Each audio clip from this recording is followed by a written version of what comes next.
I'm going to be talking about MLP FiM. I'm going to just guess that most of you don't know what MLP FiM is.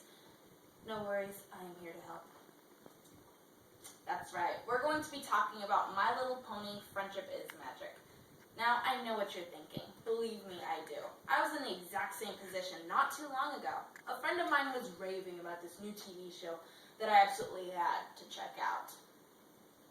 I was all for it until I heard the fact that the words My Little and Pony were in the title, along with the fact that there's a character named Pinkie Pie. When I found that out, I rolled my eyes and immediately wrote it off. Because as with most people's first thoughts of My Little Pony, is either of the TV show where the characters are all cardboard cutouts of one another with no character development and have really scary animation to boot. Or they think of the toy line, where it's equally scary to the TV show and has been the source of many a nightmare, I am sure. Fortunately, that's not the case here. Now, before I get into the nuts and bolts of things, I'm going to give you a brief idea of what the show follows and what the premise is. The show follows the main character, whose name is Twilight Sparkle, and her friends, and their adventures throughout Ponyville as they learn lessons, values, and the overall importance of friendship. Every time one of the characters learns a lesson about friendship, they send it in a friendship report to the Princess of Equestria, Princess Celestia. Seems pretty simple, right? Yeah. How it all started. It started with a woman by the name of Lauren Faust, who's had many important roles in the creation of successful shows, like the Powerpuff Girls, codenamed Kids Next Door, and Foster's Home for Imaginary Friends, according to the IMDb's award listings. I don't know about you, but I recognize these shows. I grew up with them. Anyway, Hasbro, which is a game board and toy company, decided that it wanted to resurrect some old TV shows into something that kids nowadays would want to watch, like Transformers and My Little Pony.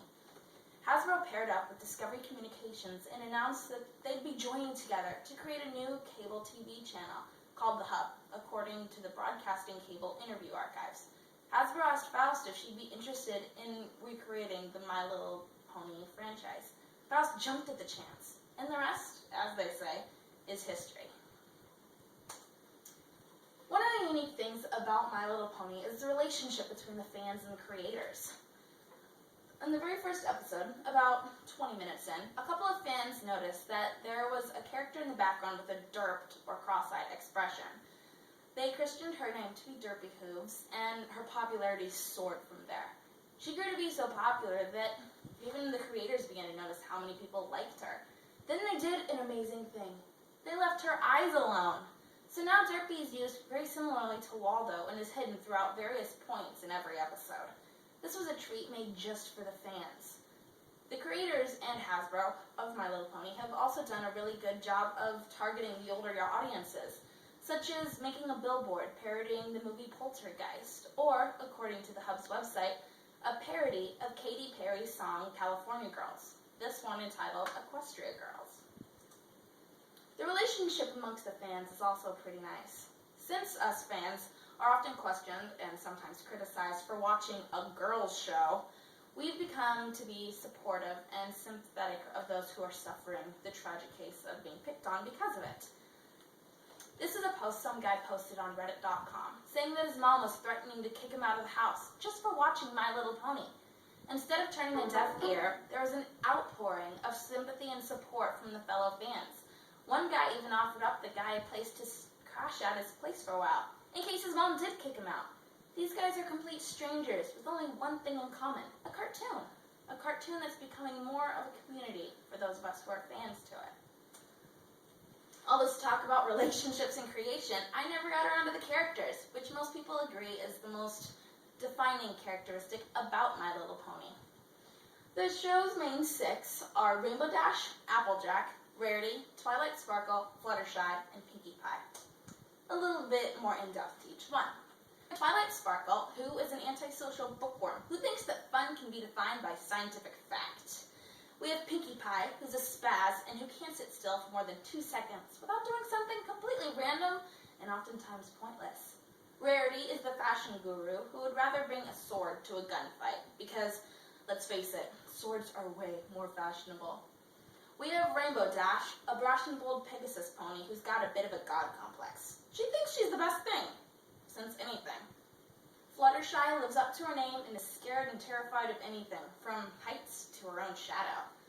Last but not least, we have Applejack, a down-to-earth, hardworking pony who's got a southern drawl that's not annoying. Who knew that could happen?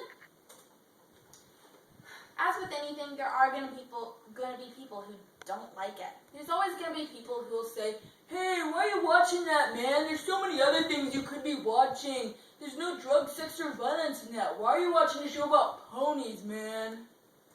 But in the end, there's a reason why we watch stuff like this.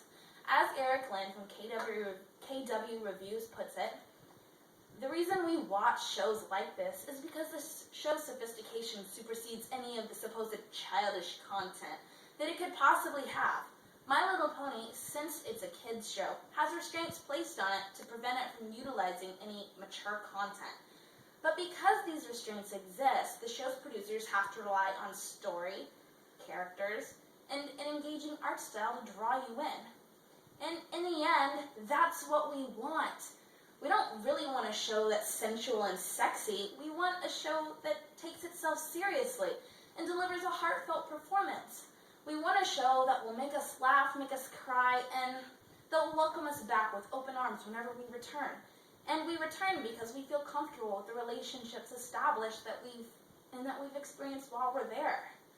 The thing about My Little Pony that makes it so unique is that it's helping people embrace a new sincerity for their art forms. And in the end, is that really a bad thing?